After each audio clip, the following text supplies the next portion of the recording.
नमस्ते मित्रांनो, मन धागा धागा जोडते नवा या मालिकेच्या होणाऱ्या 4 एप्रिलच्या विवाह विशेष भागात आपल्याला असं पाहायला मिळणार आहे की इकडे आनंदी आणि सार्थकचं लग्न पार पडत असतं। त्यामुळे घरातील सगळेच व्यक्ती आनंदी असतात। आनंदी आणि सार्थक आता 7 फेरे घेत असतात। 7 फेरे घेण्याच्या आधी जी लग्नगाठ बांधली जाते ते लग्नगाठ बांधण्यासाठी सुधा येते आणि सुधा त्या दोघांची लग्नगाठ बांधते आणि म्हणते, आजपासून तुम्ही दोघं नवरा बायको। आणि दोघं सुद्धा खूप आनंदाने 7 फेरे घेतात। 7 फेरे पूर्ण होताच जो अग्निकुंड जळत असतो त्या अग्निकुंडामध्ये वरतून अंशुमन त्या अग्नीमध्ये खाली पडतो आणि खाली पडल्यानंतर त्याला आग लागते आणि हा सगळा भयानक प्रकार बघून तिथे असणाऱ्या सगळ्यांनाच धक्का बसतो। आनंदी आणि सार्थक सुद्धा खूप घाबरलेले असतात।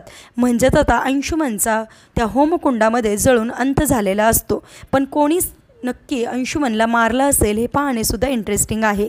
असेच मालिकेच्या पुढील अपडेटसाठी तुम्ही आपल्या रंजक मराठी चॅनलला नक्की सबस्क्राईब करा। थँक्यू।